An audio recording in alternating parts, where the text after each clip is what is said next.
Hi, my name's Ashanta. I'm 20 years old and I attended the law school last year. I enjoyed the performances, the different performances, the songs, the dances, the routines, and the different surprises that were happening, especially the singing competition. I really enjoyed that.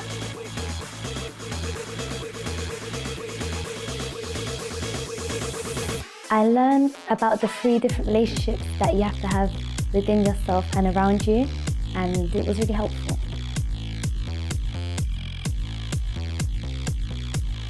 I'm looking forward to next year to extend and expand on my knowledge and the size of the event, because last year was big, so I can imagine how this year is going to be.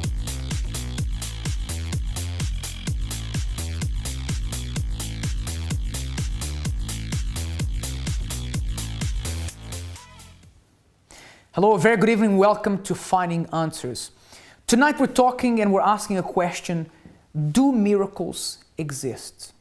Do you believe that it's a miracle or just good luck? Not everything is considered to be a miracle, right? Sometimes you can find an explanation for something.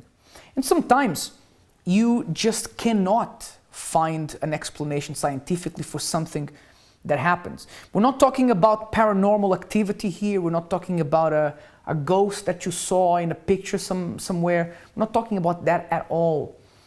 When you go into the Bible, you see that in the past, amazing things happened. What about today? Do these things happen? Have you experienced these things? Or perhaps, are you in need of a miracle right now? Do you believe one can happen? Maybe you need a miracle. Maybe you've said already, only a miracle could help me, but you don't believe it could happen in your life. I want you to have a look at this video here, and we're going to come right back to talk about this subject. 34-year-old Robin Sir gave birth in March 2014, but the baby was unfortunately born not breathing.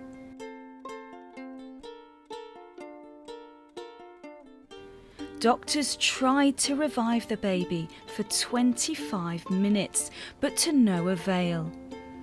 Robin was joined by her aunt, who told her gently, "Your baby is gone." Robin said she had laid on the bed waiting after delivery for 25 minutes for any sign of life in her newborn baby. But a few minutes later, a stuttering, breathless nurse rushed back into the room and told Robin that her baby was breathing. Robin said, "My aunt was there, and it's a blessing, because her prayers are very deep and strong. When she prayed, my baby came back." Robin asked her doctors what brought the baby back to life, but they had no answers. A surgeon told the family he had no explanation for the seemingly impossible recovery. The surgeon simply said, "It's a miracle." I turned around and she was breathing on her own. Everybody just keeps saying, "It's a miracle." The question is, why is it so wrong, apparently, to everyone out there now? Why is it so wrong to believe that a miracle can happen? Why do people frown or don't agree with those who believe that God can change a situation? Why do you have to be taken as someone who is not educated enough?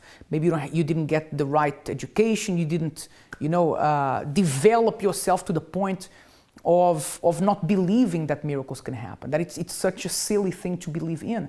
And I don't believe it's like this, not at all. Not at all. In my work as a pastor, I have seen countless miracles. Perhaps one of the things we need to talk about is, why is it that a lot of people feel, I can't believe in a miracle because it doesn't make sense.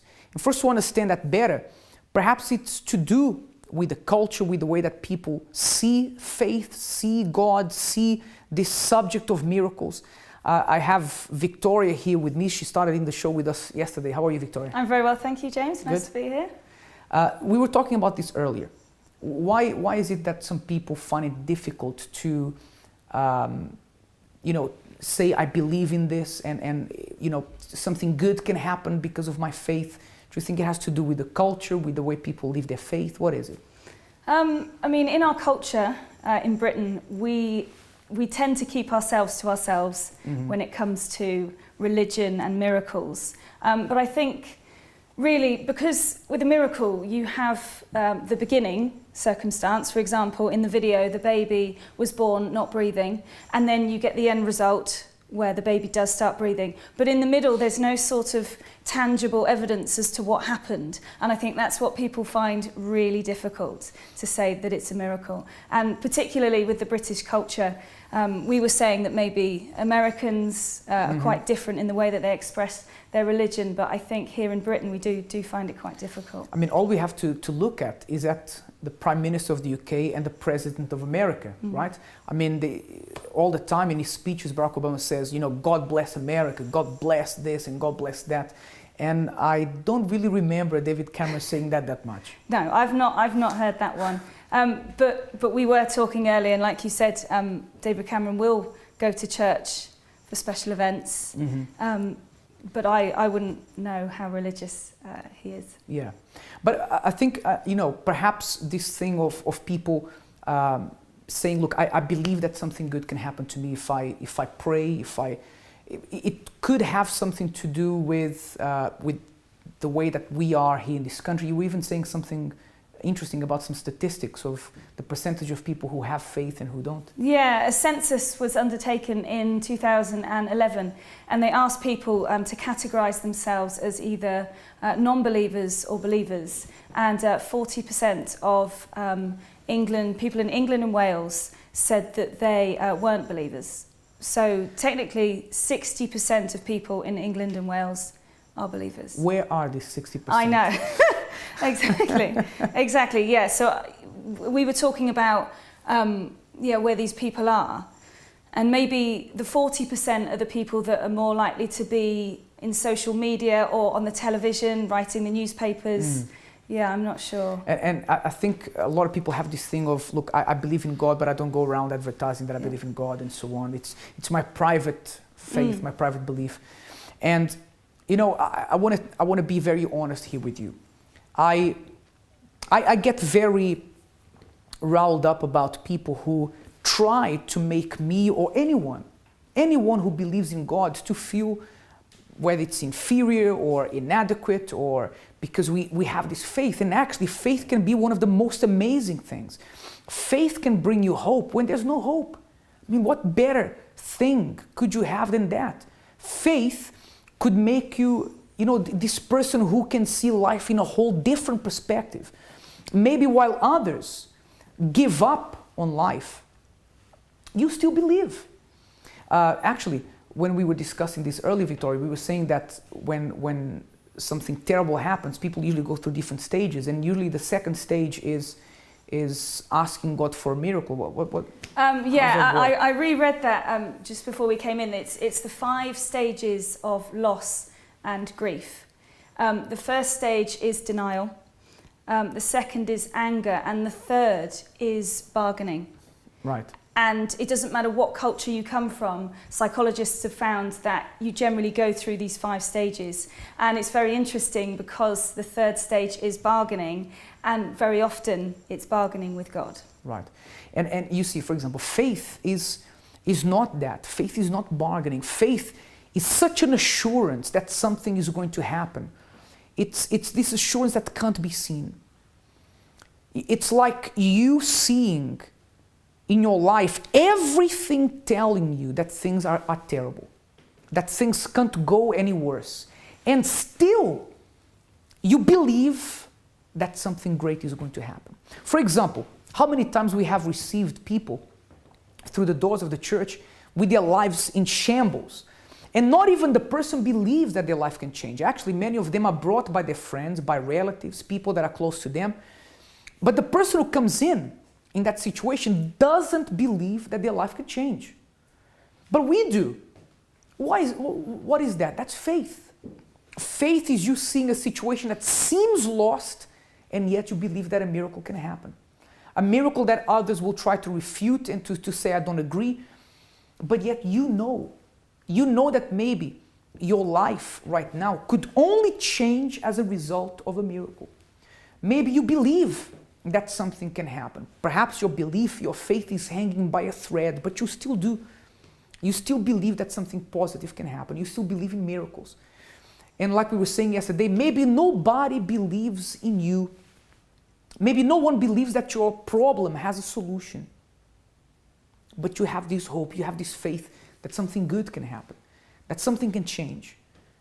And I tell you what, it's when things are at their worst that a miracle can happen. Of course, for that to happen, it doesn't just happen because you thought about it. Oh, let me see if this can happen. It's you believe. And nothing can take away your belief. And what could be more encouraging than that? What could be better, more motivational than that? That can bring new life into a situation that has no more life. And actually, life is about people who never stop believing. The people that changed this world, people that made things happen, were people that never stopped believing, whether in God, whether in their own plans. And faith doesn't have to be always in God. Think about it.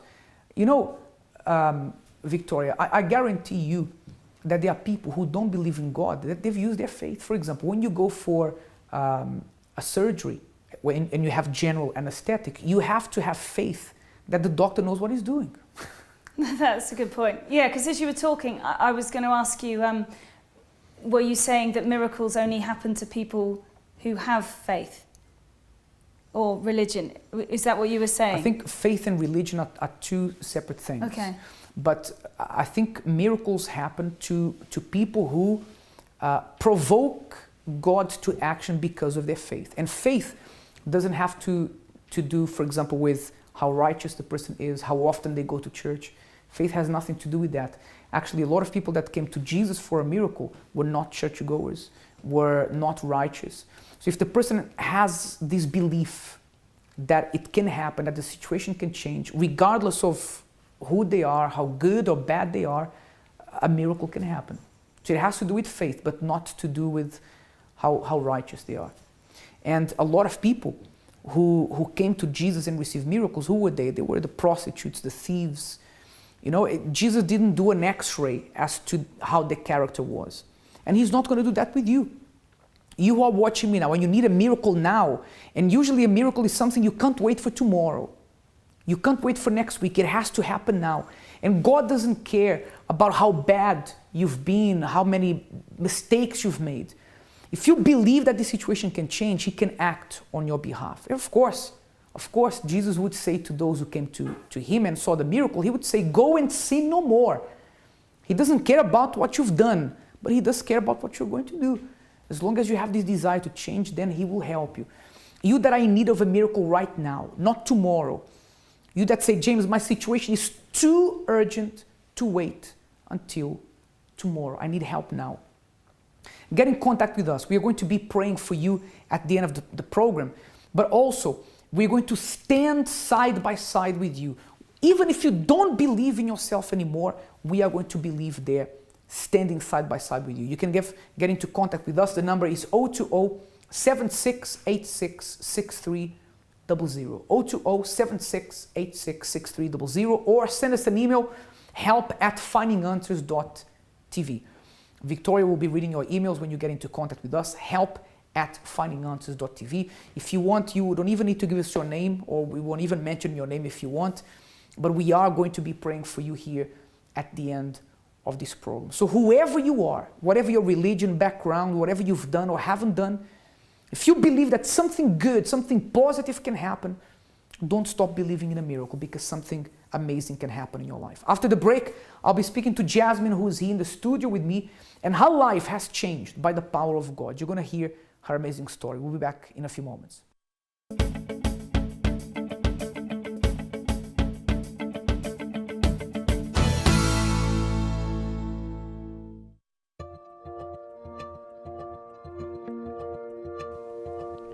When we want to reach our goals, we research, act, and make sure we know everything there is to know about that topic.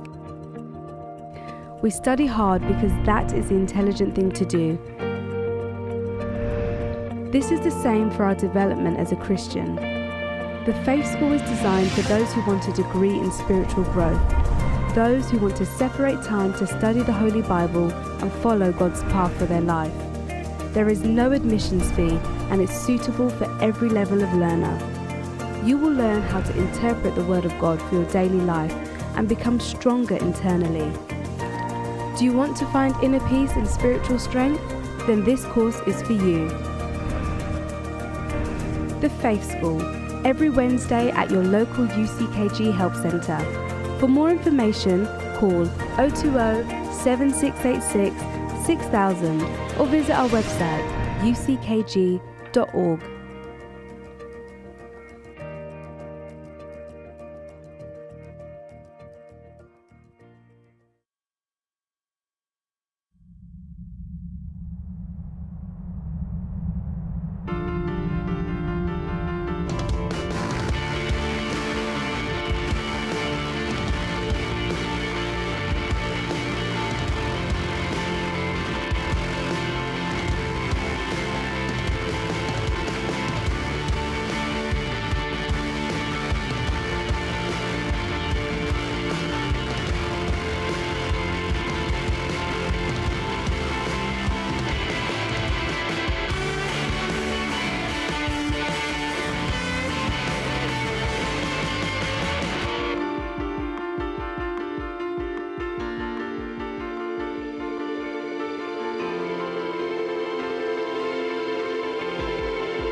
Welcome back. I'd like the production team to leave on the screen throughout the whole program the telephone number and the email alternatively, because I want people who are going through a problem right now where they feel that only God can intervene, only a miracle can solve that situation.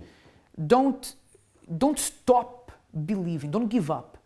Give us a call, because we are going to join our faith with yours, because we believe that a miracle can happen in your life. Just reminding you that tomorrow we're going to have a very, very special program here tonight talking about addiction to pornography and the effects that this has not only on people who are single, because usually addiction to pornography is associated to two kinds of people. People who are single and usually men, right?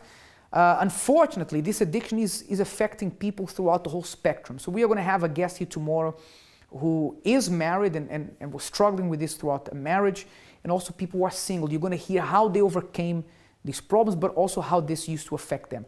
Now, I want to introduce to you Jasmine, who's here in the studio with me, and she's going to be sharing with us her amazing story. It's pushing me for the rest of the week, so it's like a boost. Things were really tight. Today, the way I see myself is completely different.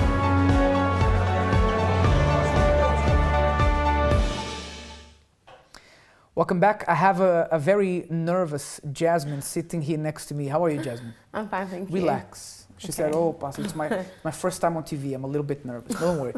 Your story is what we want to hear because you have a very powerful story. And I'd like you to explain to us where did your problems begin?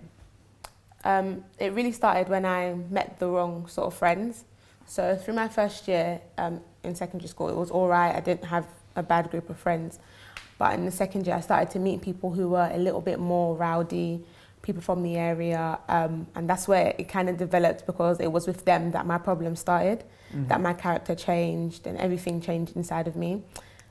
So with this group of girls, we were very close. And if you kind of mess with one person, you mess with all of us. And that gave me a lot of confidence that I know that I've got people that have my back. So whenever I was going to get involved in a fight or whatever, I knew that I was always going to be defended. And growing up as well, I was quite aggressive. So I had my own strength, but I had other people as well. Wait, so you were naturally aggressive. Why were you aggressive? Growing up, we used to watch wrestling a lot. The whole family would sit around, would play fight quite a lot. And I kind of took it with me into school, started bullying a few people here, there. And it was just something that always stayed with me. I was very aggressive because I didn't really want to be a girly girl sort of person. I didn't really want to be a tomboy, but I just wanted to be in between. I didn't want people to mess with me. Were you like this at home with your family as well? Aggressive towards them? Yeah, very. You were? Yeah. To what extent? We would play fight on a daily basis, and then sometimes when my sister would annoy me, or even my brother who's older than me, I would lash out on them quite a lot actually with my little sister. We'd get into loads of fights, and because she's smaller than me, I would just hold her head while she's trying to fight me, and then I'll just do a few things and she would be hurt because I'm obviously much bigger than her. And that was in my house, and I obviously took it outside, took it to school as well with a lot of friends. I would play fight with my friends and they didn't like it, but it was something that I liked to do. So initially it was something that was a bit of a joke. Yeah. You were playing with people that you cared about. Yeah. Then you found this new group of friends. And how did it develop into a problem? Because for most people, finding a group of friends is a good thing. Yeah. Right? Yeah. How did that develop into a problem? So at first, we were just a good group of friends in the area. But then, obviously, there are older people in the area, and they started to see how closely knit we were. And they were like, okay, you guys should join us and everything. And I said no, just because I know how my mum is. I said, I'm not joining you guys. But obviously, I'm already in this circle of friends. So it was like, you're already joining them. And the older people, they were aggressive. They would fight in public. They would fight with weapons and everything. And we were kind of joining, following their direction. And obviously the area, the gang culture in the area, we were learning from that, even though that's not why we got together. Who were these people? I mean, you said there were this other group of people, older people. Yeah. When you say you joined them, what do you mean? Were they a gang? Were they? Yeah, they were a gang. They were Right. a girl gang. And we were just a few years younger than them. So we started following them around. When they would hang out, we would hang out with them. Same sort of parties, same hangout places. So we kind of not merged, but we got together with them and we were learning how they were. But they were quite explicit. We didn't want to be as bad as them. But When you say explicit, what do you mean? So they would fight for unnecessary reasons. They would go into other areas with bottles and everything. And we weren't really like that. We just wanted to be a close group of friends that nobody wanted to mess with because we saw nobody wanted to mess with them. Right. So, I mean, it started as a good thing. Yeah. Apparently a good thing with your group of friends. Then you moved on to these people who, they would get involved into some bad fights, Yeah. right? You said they would take bottles and weapons with Yeah. them. Did you eventually develop into getting involved into those things as well? Yeah, I never really so much got involved with weapons. I never wanted to kill anybody, hurt anybody. So, not so much hurt, but not kill anyone. So I would never take weapons with me when I was fighting. It would always be a fist fight. If it was ever to do with weapons, I'm not involved. I would be gone. So Why did you feel the need to fight? Why did you have to fight? Why didn't you walk away from that? I felt like if I'm walking away, I'm more vulnerable than the person. It makes me look like I'm weaker than the person. And I didn't want to be weaker, because in primary school I was weaker. Everybody used to make fun of me, make fun of my forehead, and I didn't like that. And I was even aggressive in primary school as well towards the boys and everybody. But when I got older, I didn't want anyone to put me in that position again. So I was aggressive to who I can be, to people who were, even people who were superior to me. I would fight boys.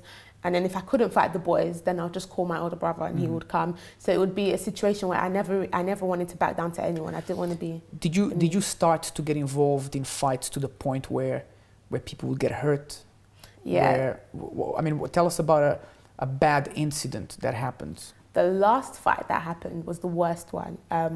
It was for no reason. It was literally for no reason. I was talking, she was talking, and there's like a middleman, and she kind of wanted us to fight already. So she stitched it up. She told the girl one thing and she told me one thing. So we kind of organized for the fight. And the girl said she would fight me if I didn't bring my friends. Because at that time, my friendship group started to expand over loads of schools, loads of people. And she said she would fight me as long as I didn't bring any friends. So we organized a day, a time, a place. It was really organized around the corner from my house. And when I was there, I got there before her. I took a really short friend, so she couldn't really do much. And I was just standing there and I see her come down the road with all of her school. And I'm thinking, but I thought you said not to bring anybody. So I called the rest of my friends, because it was the area, it was really local. And everybody came down, and she was calling more people now, because she started to see that there was more and more people coming to defend me. And while she was on the phone, then I attacked her. I beat her up, and my friends got involved. So they pushed me to the side and said, it's all right, you can rest now. And they started dragging her all over the floor. They tore off her clothes, and it was really bad. And I went home to clean up, and she called me again, and she was like, oh, it's not over, there's a second round. When you talk about this story now, that you deliberately, for no reason, went to fight someone, and it sounds gruesome as you're explaining to us now, of course, probably worse being there. Yeah. When you listen to yourself telling us this story, what comes to your mind? I mean, were you in your right mind when you did that? So stupid. There was no reason for it. It was literally, it didn't make any sense. And especially the amount of trouble that came to me afterwards, I really just did regret it. What trouble did you? So there was loads of rounds. It was really bad, and she ended up going to hospital. And I went to my neighbour's house, who was a friend, to boast, sort of thing. And I found out that her parents, she was Jamaican, so her parents were outside of my house now, and they were barging through my house looking for me. They went through my house, they went upstairs into my room, and I had lied to my mum, because I did get a scar in the process of the fight, and I lied to my mum as to why I had the scar. And I obviously had to tell her the truth now, because they know where I live and they've been threatening me and everything. So I told my mum what happened, and my mum banned me from seeing all of my friends. She came to my friend's house to discipline me. And when this person went to hospital, you put her in hospital together with your friends, did you feel guilty for what you did? Did you regret what you did? No. Why were you this angry? What were you were always this violent, this angry, and you didn't regret what happened to her? Why? What was the reason for that? I was upset that she tried to challenge me, because it wasn't that we didn't have a reason to fight, but she called me before we fought, and she was really aggressive. She was, okay, not like I wasn't, but she... But if you call me to fight now, I wouldn't fight you. I wouldn't fight you too. Or anyone for that matter. Not because you're a girl, but I wouldn't fight. I'd choose a diplomatic option when possible, right? Yeah. So in that situation, I would have been the bigger man and walked away. Yeah. Why were you so angry? Why did you want to fight all the time? I didn't like people putting me down. I've already been down growing up. I always felt down, and I didn't want people to make me feel down. So anyone who tried to do that, I would not have it. Was it because you wanted to seem strong? Yeah. Okay, but you know that when you fight because you want to show that you're strong, that's when you're showing that you're weak, really weak. Because a strong person doesn't fight, right? A strong person is intelligent enough to choose a diplomatic option, to walk away from situations like that. But there was something within you that, did you feel you couldn't control that urge to fight? Yeah, especially when you start fighting, you black out. Just before the fight, you are with your senses, but when you start, and especially when your fight is really aggressive, you do black out, you don't realize what you're doing. There was even a point where, when I found out that she did scar my face, I could hear someone shouting, because we was on the floor together, and I could hear someone shouting in my ear, "Oh, she scarred your face, she scarred your face, look at your face." And it was a really muffled voice from afar, but I could hear it. And when I touched my face and I saw blood, I switched. I started stamping on her face. At that moment, I didn't care if I killed her. So at that point, you were saying you didn't even feel regret for what you did. Yeah. But today, when you speak, Yeah, when you so when you bad. look back, do you see what you did wrong? Yeah, there was no reason for us to fight. It just didn't make any sense, and I haven't seen her ever since then. But even if I do see her today, I would go up to her and speak to her, because even afterwards we settled it, because we both recognized that we didn't have reasons. Even her parents and my parents, they spoke and they saw that both of us were just being so childish and silly that we didn't have reason to Do fight. you have friends of yours that at that time they either got seriously injured or were killed or went to prison? I had friends who'd been stabbed, but never. Now there's a lot of them who are in prison now, but never killed. Not my close, immediate friends. No, Right. never killed. But some of your friends some of them were stabbed. Yeah, Others in prison. yeah, Were these people that used to walk around with you? yeah. Be with you? We used to be quite close. Even the worst situation for me, it happened in one of my friends' house who's now in prison. So yeah. What was the worst situation? So we was getting ready for a party. It was quite a sunny day, and there's another girl around the area who likes to bully other people. And even though Like you used to be, right? Because you used to bully people as well. I know, but I thought at the time I thought I was with reason. I don't know why I thought that, but she used to pick on a lot of people, make people feel bad about themselves, especially people who I liked. So I didn't, and I was bigger than her, so I didn't really like that. And I challenged her, and she would always get. At the time, we had the youngest, oldest thing, and she would always get her older on people. So I was thinking, I'm not scared of your older. I'm not scared of you. So if you want to fight So you me, challenged her for a fight again. So she didn't want to fight me. She said, all right, then I'm not going to fight you. I'm going to call my older. So she called her older, and she came about an hour later with 2 boys. I knew the 2 boys from around the area, so I didn't really think much of it. So obviously I wasn't dressed to fight. I was going to a party wearing a really skimpy outfit, even jelly sandals and everything. And I was outside, and her older was talking to me saying, oh, I heard you want to fight me and everything. And I was like, I didn't say I want to fight you, but I wouldn't mind if you wanted to. I'm not really scared of you. She's older than me as well. What happened in that episode? So they came upstairs. It was in a block of flats. So they ended up coming upstairs, and she said, do you want to fight me? I said, yeah. She said, okay, let's go then. I said, all right, let's go then. And at the end of the day, the boy whispered to her, do you have the knife? And like as I said before, I don't get involved with knives. That's my one area I'll run away.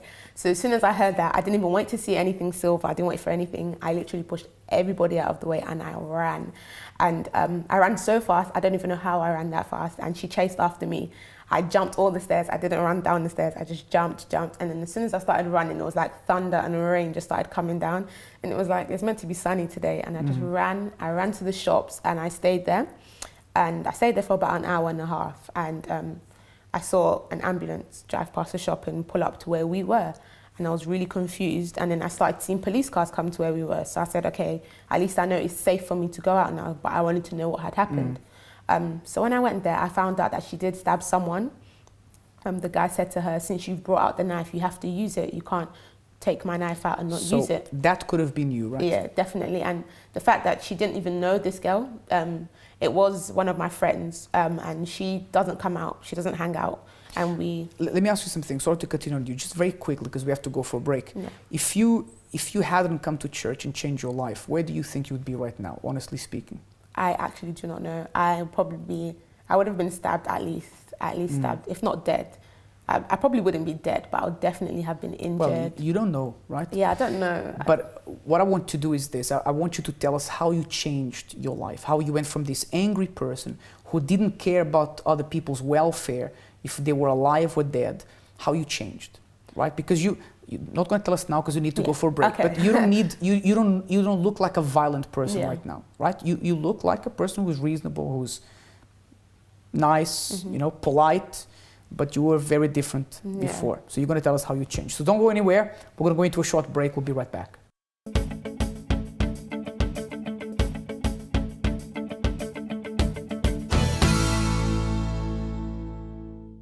In life, there are problems that just hit you with a blow. Everything crumbles away and the heartache never seems to disappear.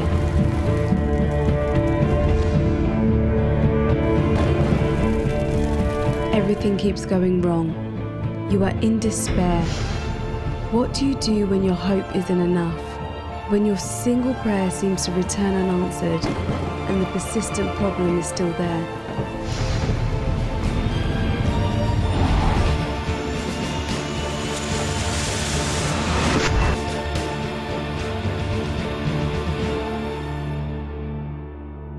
Partner with God and make a chain of prayer.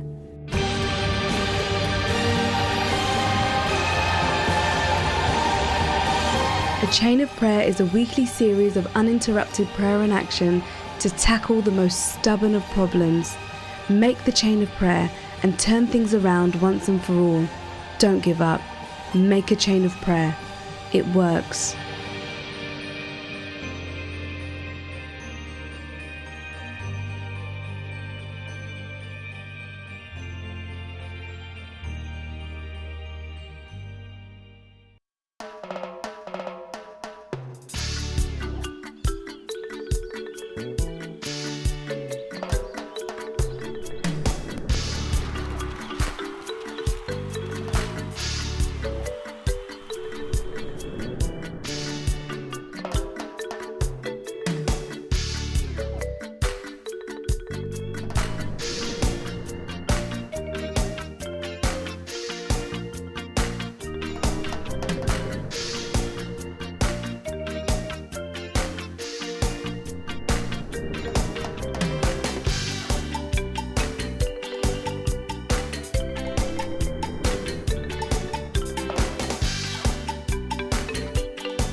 Welcome back.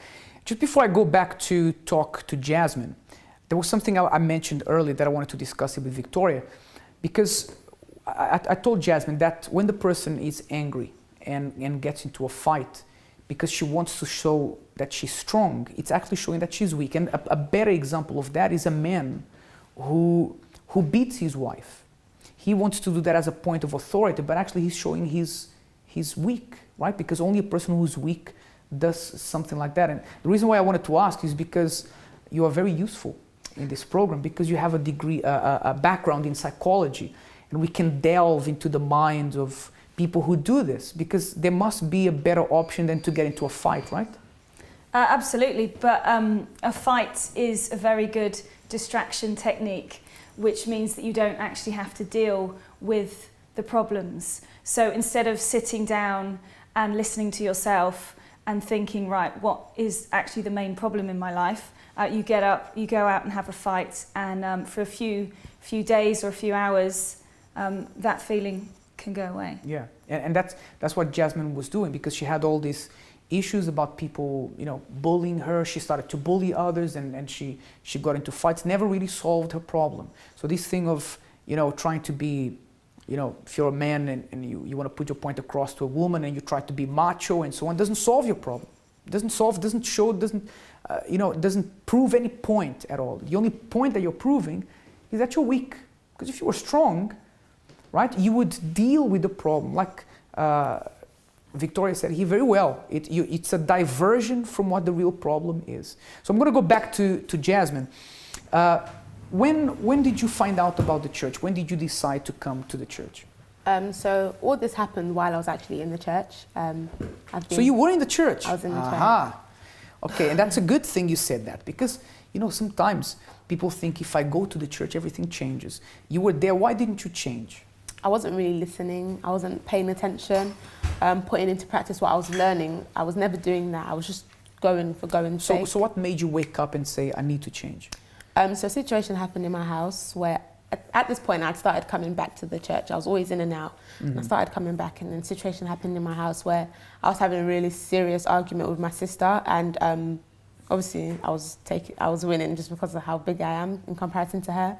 And my brother came in, who's bigger than me, and he got involved, and he lashed out on me. And that was like the first time where it wasn't just play fighting anymore. He was actually really angry, and he lashed out. And for me, my strength was broken. I couldn't fight anymore. I couldn't do anything. I just broke down, and I was crying. I was blaming God. I was like, why God, why are you allowing this to happen, sort of thing. And that's exactly what Victoria was saying earlier, right? Yeah. The bargaining, right, Victoria? Mm-hmm, absolutely. And actually God had nothing to do with that. That was all your own doing. Yeah. You were the author of all those problems, right? Yeah. But was that the time when you decided I've got to do something about this problem? Yeah, because so when that happened, my sister ran off to the church, to the one nearest to my house, and the pastor called me and told me to come to the church. He said, I don't care what you're wearing, I don't care what you're doing, just come to the church. I went there in my PJs and everything, and it was really embarrassing just because I wasn't really a part of the church, and walking in your pajamas isn't the thing you want to do. And he sat down, and the pastor spoke to me, and to be honest, I don't really remember what he said, but I just remember that from that moment I knew I had something to do. I remember walking out of the church knowing that there was a change that I had to make because I wasn't happy with who I was. From that time, how long did it take you to change? To change on the outside, it didn't take very long, probably 2 or 3 months. But to start digging in on the inside, it took long because I wasn't finding the root of situations. Mm-hmm. It was really hard for me to come to terms with everything that was inside me because I always thought I was the strong person. I always thought. And how are you today, Jasmine? Oh, today I'm much better. Today, I know I have things to change, and whenever I do find it, I start to change it. I recognize my roots. I recognize my faults, things that I'm not perfect, but I don't feel like I have to lash out on anyone. Mm-hmm. I don't feel like I have to take out my anger because of my insecurities on anybody. I'm really calm. I can construct myself so much. So do you go and fight people for no reason? Oh no, Pastor. Do you fight your family? No.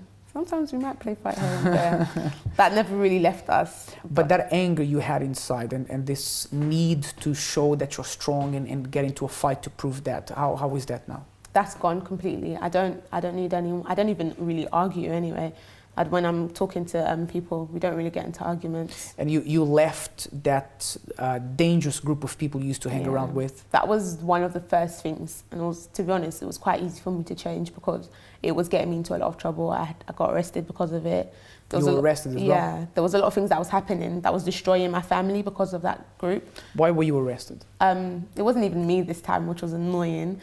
But they were having a fight with a girl on the bus. They attacked a girl, and the bus driver had to stop the bus in the middle of the street, and all the public got involved, and the police were called. And when we was walking away, they literally grabbed all of us that were involved on the bus, and I had to spend the night in the cell, which was just horrible. So today you are a completely different person, and I like the fact that you mentioned that you had been in and out of the church, listening to the messages and so on, but you didn't really change, and that proves that listening to something or being in the church or being, doesn't really make you change, Yeah. right?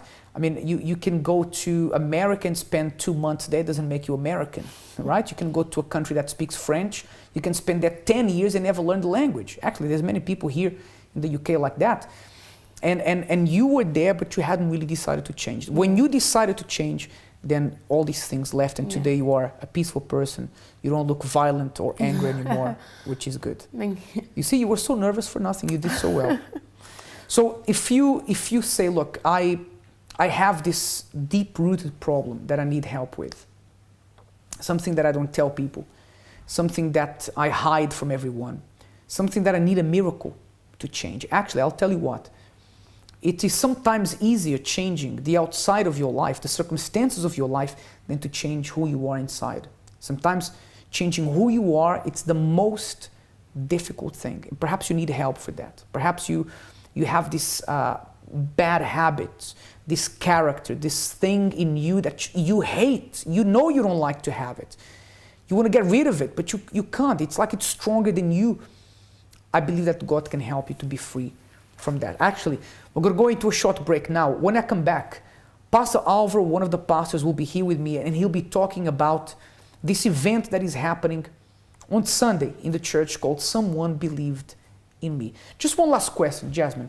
Did you have people in your family that after all these problems you were giving them, did you have people in your family that had given up on you, or people around you that had given up on you changing? Yeah, there was loads of people who I felt, even though they didn't say, I felt like they didn't believe I would change. Of course, there were people who did and were pressuring me to change, but there were some people who you could see that they never believed that you was going to make it. But I never really paid much attention to them, especially when it came to me wanting to change.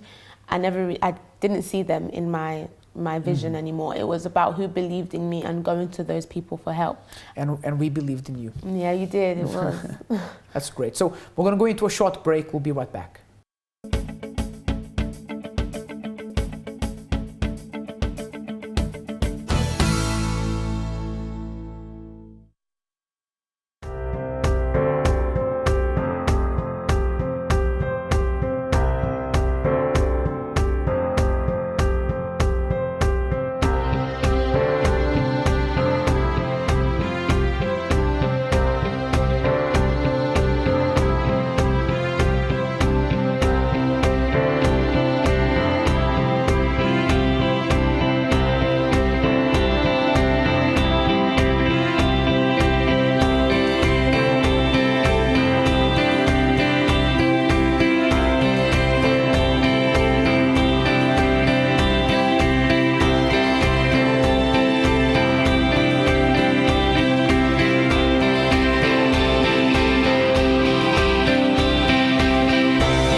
Welcome back to Finding Answers.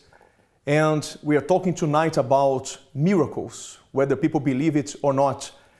And I know that it's sometimes hard for people to believe in miracles because all they see around them are impossible situations, impossible cases to be solved.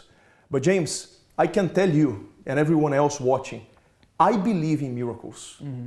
And I believe not just because I read it in a book, but I experienced miracles in my life. And one of them was a transformation in my family.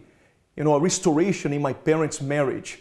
Something that people can say, that was just a lucky, experience. But for me, I know it was a miracle because since I was a young boy, I always dreamed about seeing them together. Mm-hmm. And today, they are. And actually, your mother, am I right in thinking your mother was very sick? James, that's another miracle, apart from the one. She had an incurable disease. When we came to the church, she was dying. She only had 6 months to live. And I didn't believe that something great could happen. I was trying to get help. But a friend of ours believed that my mother could be healed and invited her to come. And this was about, 17 years ago. At that time, did you believe that your mother could change before you came to the church? James, honestly, after trying so many things, I started losing hope. Mm-hmm. I didn't really believe that something could happen. Though I was trying, but deep down inside, when you have already thrown the towel, yeah. I didn't believe 100% anymore. And Victoria asked a question early in the program. She said, if for miracles to happen, if the person has to be religious or really believe. And yes, for you to see a miracle, you have to believe 100%. But sometimes you lose faith, mm-hmm. you lose hope. But there is someone next to you who believes on your behalf. And that makes a difference because that person can lift you to the point where you believe again, right? And that's what made the difference. Exactly. So it was this friend of ours who helped us to believe because she saw changes in her life and she said, something great can happen in your life. And we came to an event in the church, and it's amazing, we are talking about the event on Sunday. I started thinking about what happened many years ago because it was an event in the church that really brought a revolution in my family. And those who are watching now, they may be in need of a miracle, and we are going to have this Someone Believed in Me event this Sunday. Mm-hmm. And this is for people who perhaps have tried everything before, they have been everywhere. And maybe they are about to lose hope or they have lost hope already. Mm. But we believe that something great can happen. And there are people who say, listen, with me it's different because I've messed up in my life so much. I've messed up, I've hurt people, I've damaged relationships, I've done so many bad things. I don't think God can change I don't think I deserve a miracle. But actually, these are the people that God wants the most, right? Exactly. These are the ones. And before I came to the church, I even said, maybe this person is saying, but I don't go to church or I don't, live a clean life. James, before I came to church, I had said, God and the devil, they are the same. You said that? I said that myself. This is before you, let's tell people at home, this is not when you were a pastor. Exactly. This is before you knew about God, right? Yeah, that's right. But you said this. I said it because, I didn't know what else to do. And my mother, I prayed. I prayed before, but I didn't really know how to pray. I made a prayer, a religious prayer there, in front of my mother when she was dying. And the situation started getting worse. That's why I said, God, you and the devil, you are the same, because the more I pray, the worse the situation becomes. What is happening?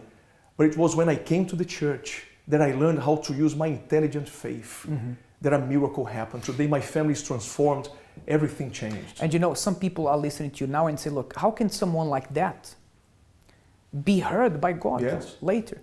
And I tell you the truth, we do many stupid things, many silly things, when we don't know any better. It's like a child. You cannot judge a child in the mm-hmm. same way you judge an adult. And when we are desperate, we'll try anything.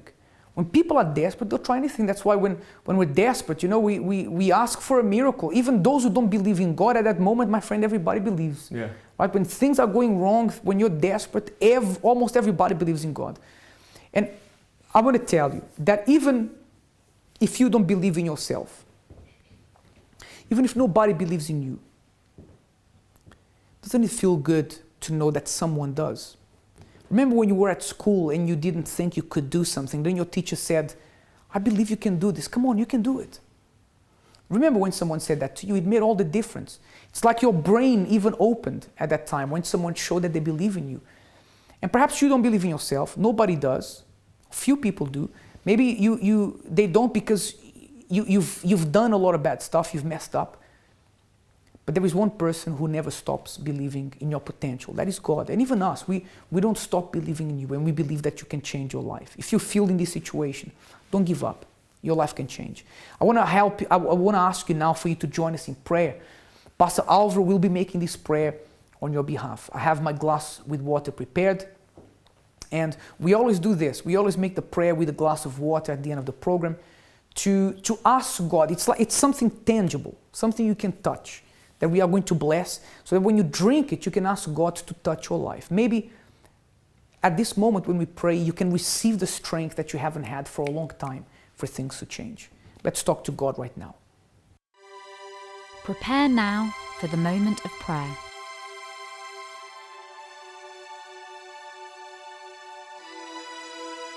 If you would like a prayer for your general well-being, send your name and prayer request to prayer@findinganswers.tv.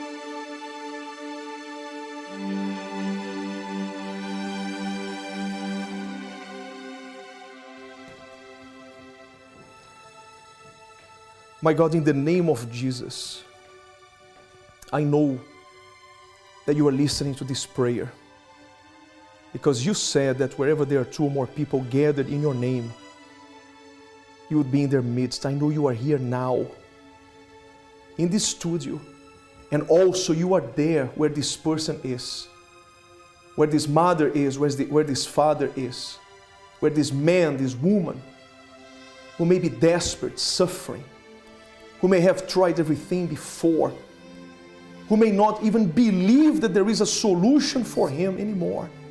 I know you are there. And my prayer is that you may touch this person, my God. Please, those who have lost hope, those who have even lost hope in you, my God, because I know there are many now who even say, I don't believe in God because my life doesn't change. I was one of them, my God. As I said here earlier on, I even said that you and the devil, you are the same. Yes, it was childish, foolish. Today I know, but I didn't know any better. But I know that you saw my sincerity. You saw that I wanted to see a change. And you worked in my life. You transformed my family. And I believe you can do the same for this person now. So my God, right now, strengthen this person who is down, depressed, hopeless. Please, my God, touch this person who has already given up on life, who may be now about to commit suicide, who may be now thinking about ending his life. Please, my God, touch this person and show that there is a way out. Show this person that you believe that her family can change. You believe that her life can be transformed. You believe that her body can be healed, my God. Fill them, my Lord. Right now, those who are watching, those who have just turned on their TV, touch this person now and show everyone that there is hope, there is a solution. Father, may you consecrate, bless this glass of water. This is going to be a point of contact between this person and you right now. I wish myself and James were there right now, my Lord. But even though we are not there physically, I know you are there right now. Touch this water, my Lord, consecrate it. And when these people drink this water, let your power penetrate in this life. And let tonight, tomorrow already, this person see changes, results in his or her life. We bless, we consecrate this water in the name of the Father, of the Son, and of the Holy Spirit. All of you who are watching us now, drink this water in faith and believe God will touch your life.